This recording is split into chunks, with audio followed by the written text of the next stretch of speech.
Assalamu alaikum warahmatullah. Once again, welcome you my dear students. Hope you will be fine.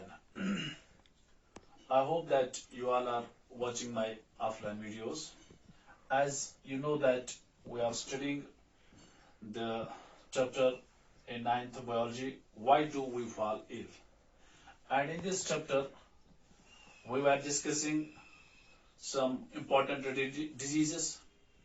Yesterday we discussed one of the most common disease, that was hepatitis. Today we will discuss another type of the disease, that is polio. आज हम discuss करेंगे एक और disease के बारे में जो बहुत ही खतरनाक डिजीज है, जिसको हम पोलियो के नाम से जानते हैं। हाँ, पोलियो के बारे में, पोलियो जो है ये भी वायरल डिजीज है। कौन सी डिजीज है? वायरल डिजीज है। दैट मीन्स ये डिजीज जो है ये भी वायरस से होती है। ठीक है, इसका जो इमीडिएट काज है दैट इज वायरस, और इस वायरस का नाम जो है that virus is called as polio virus. Polio एक डिजीज है, ये वायरल डिजीज है, दैट इज इन्फेक्शियस डिजीज है। ये एक वायरस से होती है जिस वायरस का नाम है पोलियो वायरस। ये स्मॉलेस्ट वायरस होता है। ठीक है, और ये भी याद रख लीजिए, ये पोलियो जो है ये मोस्टली अटैक करता है ये वायरस चिल्ड्रंस में ये अटैक करता है ये वायरस। ये पोलियो डिजीज जो है ये चिल्ड्रंस में होती है। From range of 6 months child से लेकर 3 इयर्स या 5 इयर्स तक के चिल्ड्रंस को ये डिजीज होती है। ठीक है, तभी तो दिस डिजीज का दूसरा नाम जो है that is called as paralysis infantilis. Okay, इसका दूसरा नाम जो है दैट इज इन्फेंटाइलिस पैरालिसिस। ठीक है, इन्फेंटाइलिस पैरालिसिस। इन्फेंटाइल क्यों? क्योंकि ये बच्चों में होती है ये डिजीज, और ये पैरालाइज करता है, नाकारा बनाता है किसी भी पार्ट को, यूजुअली लेग्स को। याद रख लीजिए, ये वायरस जो है ये फर्स्ट अटैक करता है सेंट्रल नर्वस सिस्टम को। ठीक है, किसको अटैक करता है? सेंट्रल नर्वस सिस्टम को। सेंट्रल नर्वस सिस्टम को जो ही इसने अटैक किया, फिर ये क्या करता है, मोटर नर्व्स जो होते हैं, मोटर नर्व जो होती है that is brain and spinal cord, उसको बोलते हैं सेंट्रल नर्वस सिस्टम। उसमें जो motor nerves that means which carry the nerves, जैसे न्यूरॉन में हमने पढ़ा, which carry message from brain to different parts of the body, that's called as motor nerves. उनको मोटर नर्व्स को ये क्या करता है, डिस्ट्रॉय करता है। जो ही इसने मोटर नर्व को डिस्ट्रॉय किया, फिर नर्व इंपल्स नहीं हो जाती है, दैट इज मोटर नर्व काम नहीं करती है। जो ही नर्व इंपल्स नहीं होती है तो मसल कंट्रैक्ट रिलैक्सेशन नहीं करते हैं मसल्स फिर कंट्रैक्शन एंड रिलैक्सेशन नहीं करते हैं जब उनमें नर्व इंपल्स नहीं आ जाता है। नर्व इंपल्स क्यों नहीं आ जाता है? क्योंकि ये मोटर नर्व को अटैक डिस्ट्रॉय करता है। ठीक है, तो फिर कोई भी पार्ट मसल जो है वो नाकारा बन जाता है। यूजुअली लिम्ब्स जो होते हैं या लेग्स जो होते हैं वो नाकारा बन जाते हैं इस पोलियो डिजीज के अंदर। ठीक है, इसके बाद एक और बात आप याद रख लीजिए, ये इन्फेक्ट कैसे करता है। ठीक है, जो ही ये इसका ट्रांसमिशन जिसको हम बोलेंगे, उसको मैं पहले रब करता हूं। हाँ, कैसे ये ट्रांसमिट होते हैं।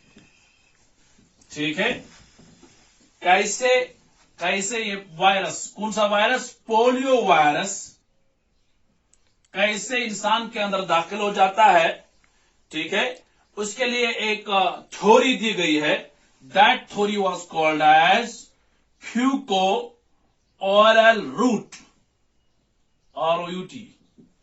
दैट मीन्स इसका ट्रांसमिशन अगर हम देखें, ट्रांसमिशन, मोड ऑफ ट्रांसमिशन अगर देखें, एक थ्योरी दी गई है जिसका नाम है फीको ओरल रूट। एक थ्योरी, ये एक थ्योरी है फीको ओरल रूट का। मैं आसान तरीके से मैं आपको समझाऊंगा, क्योंकि ये जिसको इन्फेक्ट करता है, ठीक है, ट्रांसमिशन के लिए एक थ्योरी दी गई है जिस थ्योरी का नाम है faeco oral route. That is actually infection. ये faeco oral route is the transmission of infection, it is the transmission of infection via food के जरिए या वाटर के जरिए, that is contaminated, that is contaminated with, किसके साथ, stool of the patient, stool of the patient या feces of the patient। that means ये body के अंदर चला जाता है वाया orally, वाया फूड से, ये या वाटर से। उस फूड के साथ अगर इस पेशेंट का स्टूल हो, फेसेस हो, क्योंकि ये वायरस बॉडी से बाहर निकलता है through faeces, that's called as faeco oral route. Simply आप सुनिए, फॉर एग्जाम्पल यासी वायरस गो, यासी पोलियो वायरस गो, यहाँ की बॉडी में गसित, बॉडी में ये कैसे चला जाएगा, तो ओरल केविटी, ओरल केविटी या नेजल केविटी से बॉडी में जाता है, ठीक है, फूड के जरिए या कंटेमिनेटेड वाटर के जरिए। फिर ये वहां इंटेस्टाइनस में चला जाता है, ठीक है। इंटेस्टाइनस के बाद ये कहां चला जाता है, ब्लड के अंदर।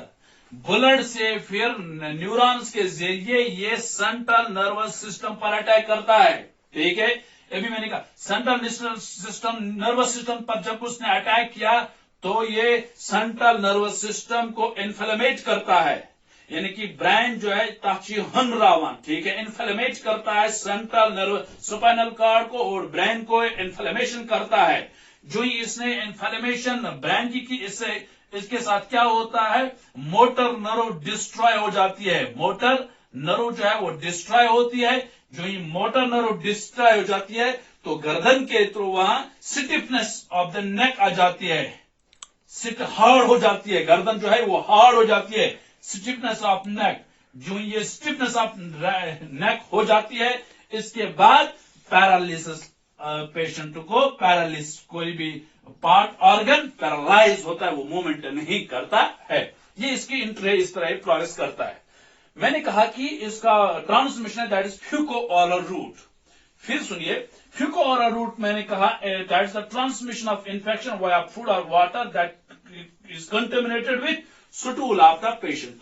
अब किसी किसान के बच्चे, फॉर एग्जाम्पल वन लड़कस गो, बच्चस गो या ये वायरस, पोलियो वायरस अंदर, ठीक, मे वोन ते ये वायरस हेकान नेबर नीरित थ्रो फीसिस, ये वायरस हेकान नेबर नीरित थ्रो स्टूल।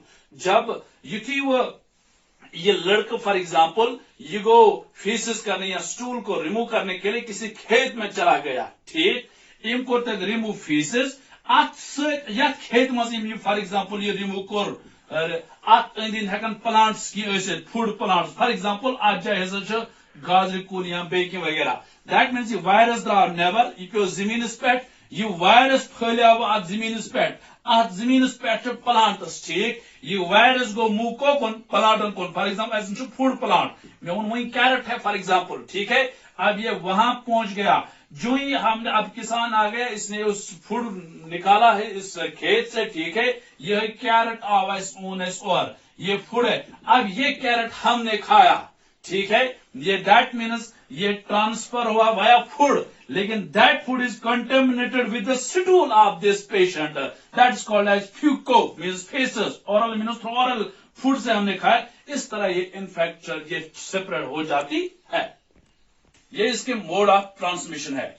अब सिम्टम्स सुनिए, इसके बाद जिस पेशेंट को जिसके अंदर ये वायरस चला जाता है, अब इसके सिम्टम्स क्या है। सिम्टम्स, अर्ली सिम्टम्स जो होते हैं, ठीक है, पहला सिम्टम ये हेडेक आ जाता है, पहले अर्ली सिम्टम कलस्ट दोद करा, ठीक है। इसके बाद सोर थ्रोट, अमिस अमिस बचस बासा मतलब ये होठ खराब गुमुत, धजमुन होठ, सोर थ्रोट, ठीक है। इसके बाद आगे चला जाता है, फिर वॉमिटिंग फीवर चढ़ता है, ठीक है। यह भी एक सिम्टम है। जो फीवर के बाद वॉमिटिंग भी देखी गई है इन पेशेंट में पहले, ठीक है। जब वॉमिटिंग होती है तो इसके बाद स्टिफनेस ऑफ नेक हो जाती है, नेक हार्ड हो जाती है, स्टिफ हो जाती है, ठीक है। इसके बाद कोई भी ऑर्गन पैरालाइज होता है, पैरालिसिस हो जाती है। ये इसके सिम्टम्स हैं। किसके सिम्टम्स?